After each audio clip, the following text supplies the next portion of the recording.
The Great Hall of the Galactic Council Chamber stretched across an area larger than Earth's largest cities. Walls made from crystalline materials caught and reflected light in patterns that most species found beautiful. The Valdorians had built this place 10,000 years ago, and nothing had changed. They did not need to change. They had never lost a war. They had never been challenged. Admiral Krell stood at the center of attention.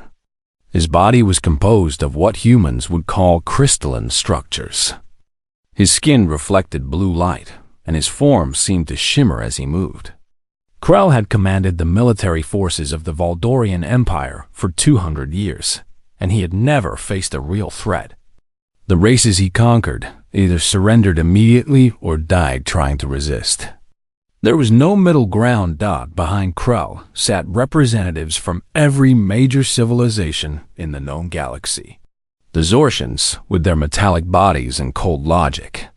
The Keltharian hive minds, thinking as one. The Mechanical Collective, ancient machines that had been running their civilization for millions of years. The Valdorians were the oldest, the strongest, and the most respected. The council meeting was about to discuss Earth. 3 stellar cycles ago, one of the Valdorian exploration probes had picked up radio signals coming from a small planet in an isolated solar system. Scientists confirmed it. A new species had achieved space travel. They called themselves humans. Krell pressed a button, and the holographic display lit up. The images showed the Earth, a blue and green world filled with water and life. The next images were of human spacecraft. They were crude. They were slow. They used chemical rockets instead of plasma drives. The weapons they carried were weak compared to even the oldest Valdorian defense systems.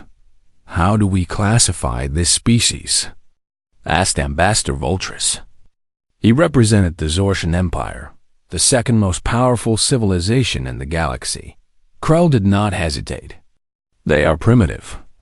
They have just begun their journey into space. They still kill each other over resources.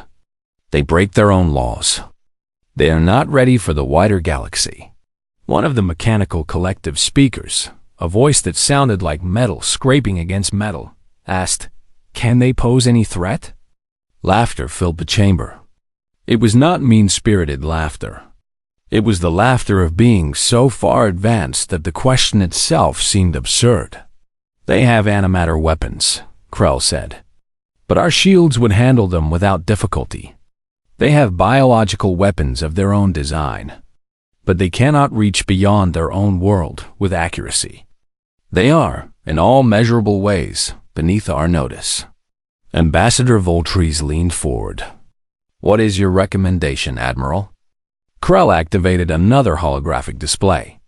This one showed the resource wealth of the Earth system. Rare minerals, energy sources, genetic material from millions of years of independent evolution. The Valdorians wanted those things. "I recommend we send a delegation to make first contact. We will offer them the chance to join our empire peacefully. They will refuse because they do not understand the power gap between us and them. Then we will demonstrate our power. They will surrender. We will take control of their world and its resources. The process will take perhaps 2 weeks." The vote was unanimous. Earth would become a Valdorian territory. 3 days later, a Valdorian delegation arrived at Earth's primary communication center. They did not land with ceremony. They landed with the casual assurance of beings who had never faced resistance. Captain Nathan Cooper was waiting for them. He was tall, lean, with dark hair, and the kind of face that showed he had spent his life making difficult decisions. His military record showed he had commanded forces in actual combat. He had killed and had been willing to die. These things made him different from the diplomatic staff, but he had been chosen for this meeting for exactly that reason. The Valdorian delegation entered the room with 2 guards. The lead Valdorian was Commander Thresh, and his crystal body caught the light as he moved. "I am Commander Thresh of the Valdorian Empire," he said. His voice carried the weight of absolute certainty. "I have been sent to inform you that your world has been identified and claimed by our civilization. You have the opportunity to surrender all military forces, all resources, and all governance to us immediately. If you do this, your people will be allowed to continue living. If you resist, we will destroy your forces, take your world anyway, and perhaps enslave what remains of your population." Nathan listened to every word. He did not react with anger. He did not show fear. He simply nodded and said, "I understand your offer. I need to discuss this with my government." Thresh seemed almost confused by this response. He had delivered the same ultimatum to 43 different species. Most had surrendered immediately. Some had tried to negotiate. None had ever suggested they needed time to think. "You have 72 hours, Thresh said. "After that, our fleet will arrive. We have committed 743 warships to this operation. Your entire military force is less than 1% of our smallest attack group. Surrender now, or be destroyed." Nathan stood and extended his hand in the human gesture of respect. Thresh stared at the hand as if it were a strange object he did not understand. "I will give your offer to my government," Nathan said. "We will provide you with our answer in 72 hours. When the Valdorians left the building, they did not seem concerned. They seemed almost amused by what they viewed as a feudal species making a feudal gesture. Nathan walked through the corridors of the military complex and entered a secure underground bunker. Inside, the most important military minds on Earth were waiting. The room was filled with screens, maps, and weapon system data. General Marcus Hayes, the commander of Earth's military forces, looked at Nathan with a hard expression. "They want us to surrender," Nathan said. "They gave us 72 hours. How many ships?" asked Commander Patricia Wells. 743. "The smallest is larger than our biggest. Their weapons could destroy a city in seconds." The room went silent. Then General Hayes said something that would change the course of human history. "Then, we need to kill all of them before they arrive." Nathan felt something shift in the room. The fear did not go away, but it was joined by something else. Something that the Valdorians had never understood about humanity. When humans were cornered, when their world was threatened, when they faced impossible odds, they did not surrender. They became something harder than any steel, colder than any calculation, and more dangerous than any threat. "How much time do we have?" Nathan asked. 70 hours, Marcus replied. "We need to get started right now." Nathan nodded and looked at the screens, showing the Valdorian positions. He had spent his entire life studying how to hurt enemies faster and more effectively than they could hurt you.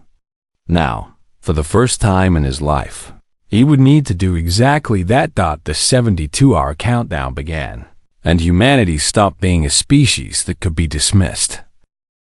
The bunker beneath the Arctic ice was called the Fortress.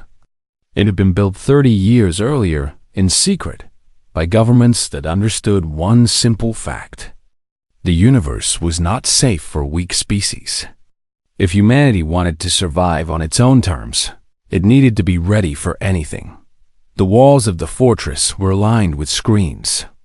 Each screen showed different parts of Earth's military infrastructure. Weapons factories that had been hidden inside civilian manufacturing plants for decades suddenly came to life. Engineers who had trained for this exact scenario, knowing the moment might never come, moved with practiced precision. General Marcus Hayes stood in the command center, watching everything unfold. He was a tall man with gray hair and scars on his face from his time in actual combat. He had spent 40 years preparing for this moment, and he had never truly believed it would come. "What do we have?" he asked Lieutenant Colonel David Porter, who oversaw the weapons development program. David did not look up from his screens. "We have 470 combat-capable fighters." Another 200 can be made combat-ready in the next 36 hours if we push our people. We have missiles, railguns, and energy weapons that we stole from the Voldorian probe 3 years ago. We also have something else. Marcus waited. David gestured to a separate display, showing a technology that looked like nothing Earth had ever developed. We reverse-engineered a cloaking system from the probe wreckage, David said. It is not complete, and it will not hide us forever, but it will keep us hidden long enough to close with their fleet.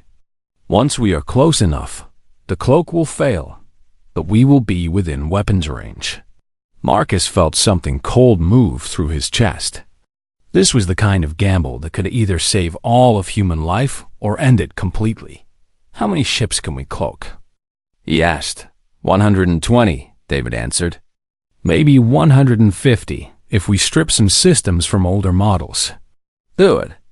Get me 150 cloaked fighters ready to strike. In another facility, thousands of kilometers away, Commander Patricia Wells was preparing the human soldiers for what came next. She stood before soldiers who ranged in age from 20 to 60 years old.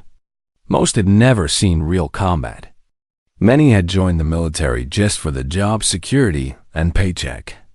Now, they were going to be sent to die or kill, and there was no middle ground. Patricia had seen real combat. She had fought in 3 different wars on Earth. She had killed people and had watched her friends die. She did not have any illusions about what battle really was. The Voldorians think we are weak, she said to the assembled pilots. They think we are primitive. They think our weapons are toys and our soldiers are nothing. They have never seen humans stand and fight when we have nowhere else to go. She activated a display showing the Voldorian warships. Massive structures of alien metal and technology that seemed impossible to destroy. These ships are bigger than our cities. Their weapons can destroy everything we have built. They are faster, stronger, and smarter than us. But we have something they do not have. We have desperation. We have homes to protect. We have children who will not exist if we fail. We have a species that has survived every extinction threat for millions of years. We do not know how to quit. The pilots listened. Some looked afraid. Others looked determined. Patricia did not care which. As long as they got into their fighters and flew where she told them to fly, their emotions did not matter. We are going to attack that fleet in 70 hours. We are going to hit them fast and hard before they even know we are a threat. Some of you will not come back. That is a fact we all understand. But if we do this right, most of you will. And all of our world will live because of what you do. She dismissed them, and the pilots went to their preparation rooms, checking equipment that had been maintained for decades, waiting for this exact moment. In weapons facilities across the planet. Factories that had been disguised as civilian operations suddenly revealed their true purpose. Missiles were loaded, armed, and put into position. Electromagnetic railguns were charged. Energy weapons that used designs stolen from the Voldorian probe were calibrated and tested. Nathan Cooper moved between facilities, watching the massive effort unfold. He stopped at one facility where they were adapting human missiles to target the Voldorian fleet's communication systems. An old engineer named Frank Robinson was leading the work. "Can you do this?" Nathan asked. Frank looked up from his work. He was a thin man in his 70s who had spent his entire life designing weapons. "We can do something," he said. "Whether it will work against a Voldorian fleet, I have no idea. But we can give you something that will hurt them. That is the best I can promise." "How long?" 55 hours. "We will be ready." The hours passed in a blur of activity. Sleeping became something people forgot about. Food was eaten standing up while working. Everyone understood the simple fact. If this did not work, if the Voldorians arrived and humans were not ready, it would be over before it started. 50-6 hours into the countdown. the first cloaked fighters were ready. Their weapons were loaded. Their pilots sat in their cockpits, mentally preparing for what would come. The Voldorians had no idea they were coming. The alien fleet was still approaching Earth with casual confidence. Their massive warships moving through space without concern. Patricia Wells stood in the command center and looked at the screens showing the Voldorian approach. The aliens were so confident in their power that they had not even increased their defensive posture. They were moving at the same speed, using the same formation, showing the same disregard for the humans they were about to attack. "They think we cannot hurt them," she said to Nathan, who was standing beside her. "They are wrong," Nathan replied. "Now we just need to prove it." The final hours ticked away. At the 72-hour mark, Thresh transmitted Earth's final warning. All military forces had to be surrendered. All governments had to step down. All human independence had to be abandoned. Nathan sent back a simple message: "We decline your offer." There was a pause. Then Thresh responded with what sounded almost like confusion in his voice. "You choose destruction? This is madness." Nathan did not respond. Instead, he gave the order that would reshape galactic history. Release the fighters. Begin the attack. For Earth. The countdown was over. The strike was about to begin. 150 human fighters emerged from the darkness of space, their cloaking systems still active. Their pilots had trained for this moment through years of simulation and preparation. Most had never fired a weapon at a real target before today. All of them understood they might not survive the next few minutes. Captain Sarah Mitchell sat in the lead fighter, a craft that was slow and small compared to the Valdorian warships ahead. Her targeting display showed the alien fleet arranged in perfect formation. 743 massive warships, any one of which could have destroyed her entire fighter with a single shot. The odds were impossible. The challenge was absurd. And Sarah was absolutely calm. "All units maintain formation," she transmitted. "Stay cloaked until we reach firing distance. Target the reactor cores as we discussed. Fire and move immediately. We do not get a second chance." The human fighters moved silently through space. The Voldorians had no idea they were coming. Their sensors were so far advanced that they had stopped looking for primitive attacks. This was the mistake that would cost them everything. Sarah watched her targeting computer count down the distance. 500 kilometers. 300. 100. The Voldorian ships were so close now that she could see details on their hulls through her fighter's magnification system. "All units report weapons ready," said Lieutenant Colonel George Watson, who was managing the attack from the command center back on Earth. The fighters moved closer. 80 kilometers. 60. 40. At this distance, the cloaking field was starting to degrade. The human scientists had known this would happen. The question was whether they could launch their attack before the Valdorians detected them. "Launch! Launch! Launch!" Sarah screamed into her communication system. 150 missiles erupted from human fighters at the exact same moment. The cloaking fields collapsed under the energy of the launch, but by then it was too late. The Valdorians had no time to respond. The missiles shot across the void of space at speeds that human engineering had never achieved before. They were fast, they were accurate, and they were designed specifically to target the weak points in Valdorian reactor cores. The designs had been developed from the stolen probe, modified and improved by human engineers who understood their own limitations and worked around them. The first volley struck the lead Valdorian ship, a vessel so massive that it could have held entire human cities, simply exploded. Not gradually, not in stages. It exploded all at once in a burst of light that could be seen from Earth without a telescope.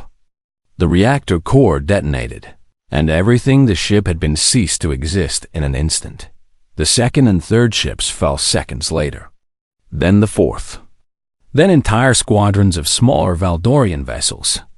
Caught by surprise and unable to defend against weapons they had never expected to face. Commander Thresh, standing in the command center of the Valdorian flagship, stared at the displays showing the destruction of his fleet. For the first time in his recorded existence, Thresh experienced fear.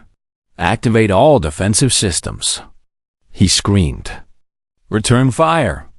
Target those human fighters." But the human fighters were not staying around to be targeted.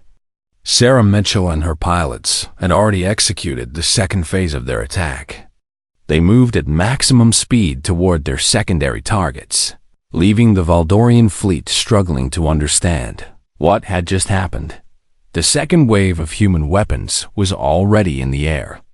Railgun projectiles that moved at speeds capable of penetrating Valdorian shields. Energy weapons that had been reverse-engineered from the stolen probe. The human arsenal was not impressive by Valdorian standards, but it was effective. Another 20 Valdorian ships fell to the second attack. Then another 30. The human fighters, small and fast, moved between the massive alien vessels like predators, striking and disappearing before the Valdorians could respond effectively. Back on Earth, General Marcus Hayes watched the destruction unfold on his screens. The plan was working. It was actually working. In the first 7 minutes of the attack, nearly 150 Valdorian ships had been destroyed. The Valdorians had lost 1/5 of their entire fleet. "Send in the second strike group," Marcus ordered. "All remaining fighters. No cloaking. This is a full assault." 200 more human fighters launched from various positions around Earth's orbit. These fighters did not try to hide. They came screaming through space with their weapons firing, making as much noise and destruction as possible. The Valdorian fleet was in chaos. Their command structure had never trained for anything like this. Their defensive protocols were designed to handle slow, predictable attacks. The human assault was fast, coordinated, and devastating. In her fighter, Sarah Mitchell looked at her weapon status. Half her missiles were gone. Her energy weapons were overheating. But she was still alive, and so were most of her pilots. More importantly, the Valdorians were dying. "All units, this is Strike Lead. Focus fire on the damaged vessels. Finish them before they can escape." The human fighters pushed harder. They flew into danger zones that would have been suicide against any prepared defense. But the Valdorians were not prepared. They were confused. Their superior technology meant nothing when they did not know how to use it against an enemy this fast and this dangerous. Another 50 Valdorian ships exploded. The destruction was becoming less about military strategy and more about simple slaughter. The aliens were trying to retreat, but human fighters were blocking their escape routes. Nathan Cooper, watching from the command center, saw something shift in the sensor data. The Valdorian ships were no longer moving in attack formation. They were scattering. They were trying to run. "Do not let them escape," he said quietly. "Any ship that tries to leave this system is to be destroyed. Every single one." The human fighters changed their tactics. Instead of attacking the main fleet, they moved to intercept the Valdorian vessels that were attempting to jump to hyperspace. This was where human courage and desperation became actual weapons. The pilots knew that attacking a ship, jumping to hyperspace, was dangerous. If they timed it wrong, they would be caught in the dimensional distortion. Many would die, but they did it anyway. 40 more Valdorian ships were destroyed in their attempt to escape. The rest of the Valdorian fleet, realizing that retreat was impossible, tried to form a defensive position, but it was already over. They just did not know it yet. Sarah Mitchell's fighter was damaged now. Her canopy was cracked, and her life support was showing warnings. She should have retreated. She had done enough. But she pushed her damaged fighter toward one last target, a Valdorian command ship that still had weapons charging. "This is strike lead," she transmitted. "Engaging final target." She fired her last missiles. They streaked toward the Valdorian vessel. She did not see the impact. Her fighter system shut down moments after the launch, and she went into an emergency dive toward a nearby asteroid. On Earth, the sensors showed that the Valdorian command ship had fallen. The destruction was totaled. In just over 4 hours, humanity had destroyed 306 Valdorian warships. Another 200 were crippled, burning their weapons offline. The greatest military force the galaxy had ever known had been reduced to burning wreckage and terrified survivors. Commander Thresh stood in the ruins of the Valdorian Command Center. Half the crew was dead. The other half was trying to figure out what had gone wrong. The systems that had seemed so invulnerable minutes ago were now burning wreckage. The fleet that had been assembled to conquer a primitive world had been nearly destroyed. He accessed the communication system with shaking hands. The command channels were flooded with distress calls from across what remained of his fleet. Ships were asking for orders. Ships were asking for help. Ships were asking to retreat. Thresh did not have answers for any of them. "All units, this is Admiral Krell," came a voice from another ship. Krell had managed to escape the initial strikes in a fast escort vessel. "All remaining military forces are to consolidate and prepare for defensive positions. We will mount a counterattack." But there would be no counterattack. The human fighters, despite having lost 47 of their own, were still intact and still hunting. They had tasted victory, and they were not going to let the Valdorians recover. On Earth, General Marcus Hayes was already planning the next phase of the assault. The cloaked fighters had worked. Now it was time to use the conventional human weapons that had been hidden for decades. "Send everything we have," Marcus ordered. "Every missile, every railgun, every energy weapon. I want that fleet completely destroyed." Another wave of human weapons launched toward the remaining Valdorian vessels. These were not as sophisticated as the missile strikes that had come before. They were slower and less accurate, but there were thousands of them. And they were coming from Earth itself, from orbital stations, from every direction at once.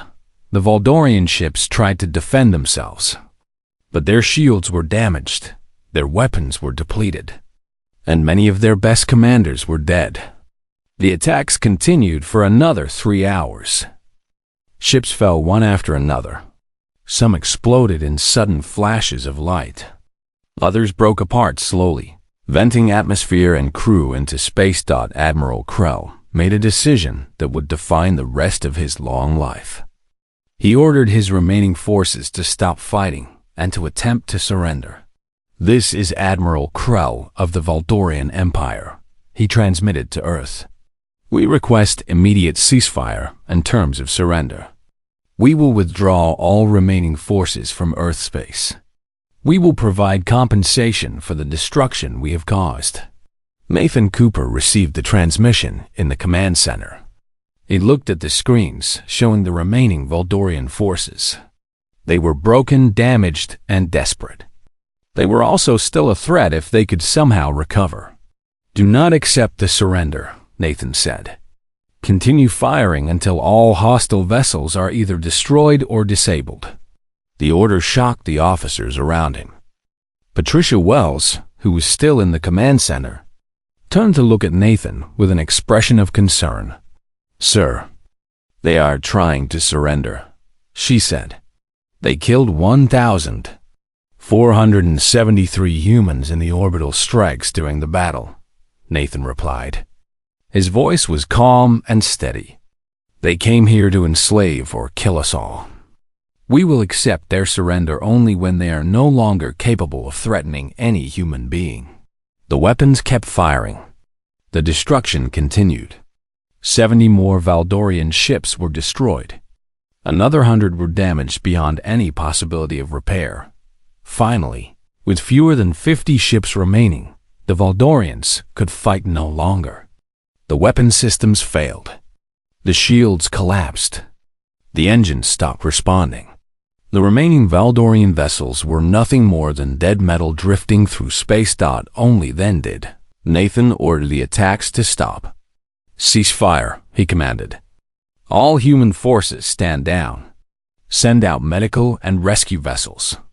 We will bring in the survivors." The battle was over. In the hours that followed, the full scope of what humans had accomplished began to sink in. 306 Valdorian warships had been completely destroyed. 214 had been crippled.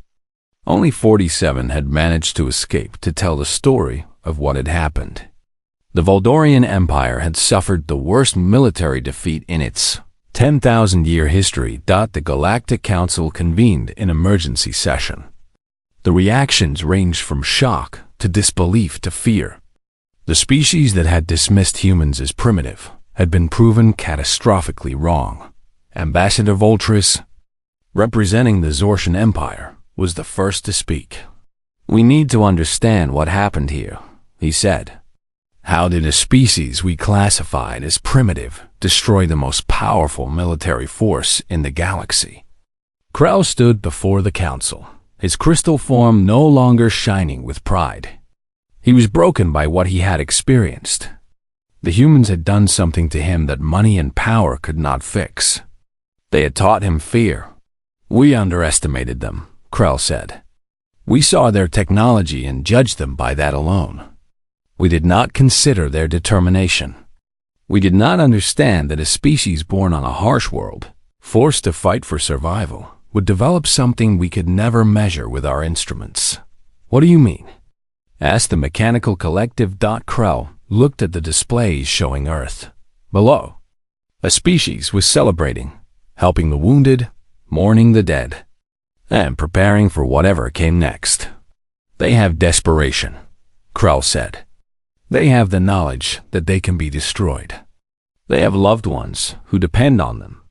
They are willing to die, which makes them willing to kill.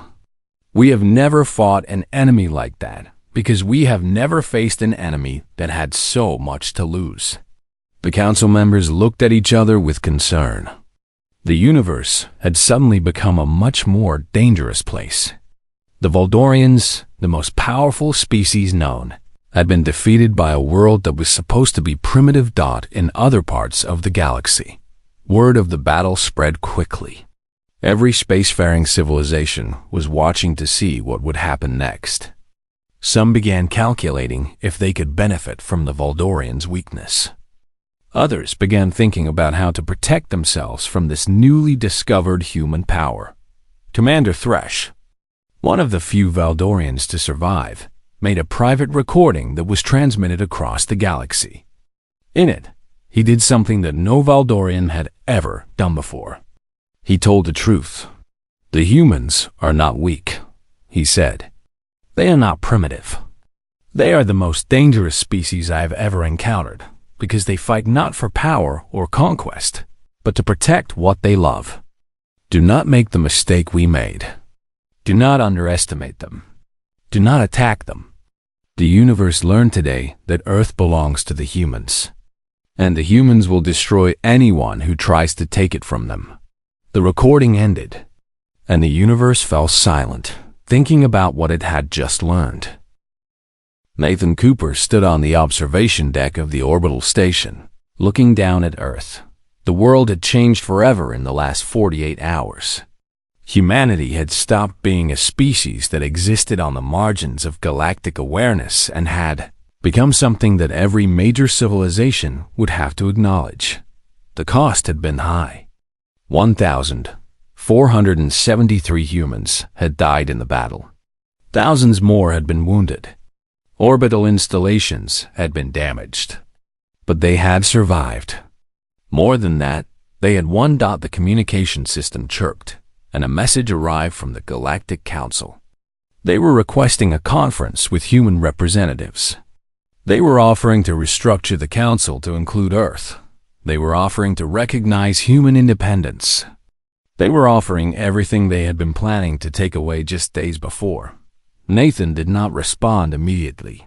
Instead, he called together the people who had made victory possible. General Marcus Hayes arrived first, looking older than he had before the battle. War did that to people. It aged them in ways that time alone never could. Patricia Wells came next, followed by Sarah Mitchell, who had survived her crash and had been recovered by a human rescue team. Her left arm was in a cast, but she was alive. Frank Robinson, the old weapons engineer, was there as well. So was David Porter, who had created the cloaking technology that had made the initial strike possible. George Watson, who had coordinated the attacks from the command center, stood at the back of the room. "The Council is asking for negotiations," Nathan told them. "They want to make peace. They want to give us seats on their government. They want to pretend this never happened and move forward as if we are equals. Are we equals?" Marcus asked. Nathan thought about the question carefully. By the measure of technology, humans were far behind. By the measure of resources, Earth was still a small world. By the measure of military capability, the battle had been a victory. But it was a victory that had come at a terrible cost and had relied on desperation rather than strength. "No," Nathan said. "We are not equals. But we are not weak. That is what matters." He looked at each of them in turn. These were the people who had understood what others had missed.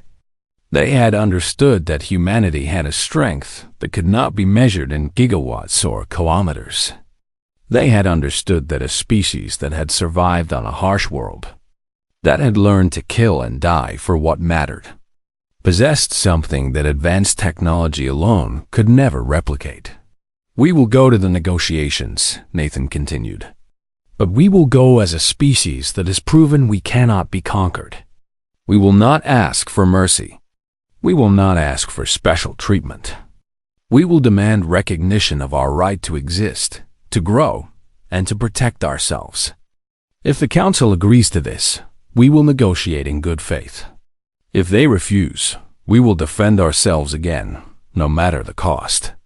The next day, Nathan stood before the Galactic Council chamber, broadcast live to every major civilization in the galaxy. Billions of beings were watching to see what the humans would do, say, and demand. "I am Captain Nathan Cooper of Earth," he said. His voice was steady and calm. "My species has been judged by others based on our technology and our resources. You found us wanting. You believed you could take what we have without consequence. You were wrong." He activated a display showing the battle, showing the Valdorian fleet being destroyed. "This victory was not achieved because we are stronger than you or smarter than you. It was achieved because we understood something that you have forgotten. We understood that there are things worth dying for. Our homes, our families, our world. When those things are threatened, we do not calculate odds. We do not accept offers of surrender. We fight, and we continue fighting until the threat is gone." Nathan turned to look directly at Krell, who was watching from the council chamber. "The Voldorian Empire invaded our world with 743 of your greatest warships. We destroyed 306 of them. We disabled 214 more. You lost what many species would consider an entire generation of military power. And we did it in 4 hours with weapons that your own people would classify as primitive." He let that statement hang in the air for a moment. "I am here to tell you that Earth is not interested in conquest. We have no desire to rule over other species or to steal their resources. We want only to exist in peace, to grow, and to make our own decisions about our future. We will trade with you. We will share knowledge with you. We will even help defend you if you are attacked. But we will never surrender our independence. We will never ask permission to exist. And we will destroy anyone who attempts to take these things from us." The council chamber fell completely silent. No species had ever spoken to them this way. No species had ever made demands of the Galactic Council without apologizing for their audacity. Finally, Ambassador Voltris stood up. The Zortian Empire proposes that Earth be granted full membership in the Galactic Council, he said, with all the rights and responsibilities that membership entails. The vote was unanimous. Every major civilization agreed. Humanity had earned its place not through centuries of diplomacy or careful relationship building. It had earned its place through proving that it could not be conquered in the weeks that followed. Delegations from every major civilization began arriving at Earth to negotiate treaties and trade agreements. The Voldorians, humbled by their defeat, offered technology and resources in exchange for the humans agreeing not to continue military operations against them. Nathan refused most of the offers. He had learned long ago that power was respected far more than money or technology. What the Valdorians were offering him was the acknowledgement that humans were dangerous. And that was worth more than any resource. Sarah Mitchell returned to her fighter and began training the next generation of human pilots. Patricia Wells was promoted to command all of Earth's military forces. Marcus Hayes was given the title of Supreme Commander of Human Defense and was invited to sit on the Council's military committee, but Nathan refused every position offered to him. He remained a captain, commanding a single ship, making decisions that affected the course of human history, but never seeking the power that came with higher rank. When asked why, he gave a simple answer. We did not fight to rule the galaxy. We fought so that we would never have to fight again. The moment I accept a position of power in a galactic government, we start moving away from that goal. I prefer to stay where I am, where I can remember what we were fighting for. We were fighting for Earth. That is all we need. The Galactic Council learned to respect this about humans. In a galaxy filled with species that competed for power and dominance, humans wanted only to be left alone. And the galaxy, having learned the hard way what happened to species that did not respect that wish, did exactly that.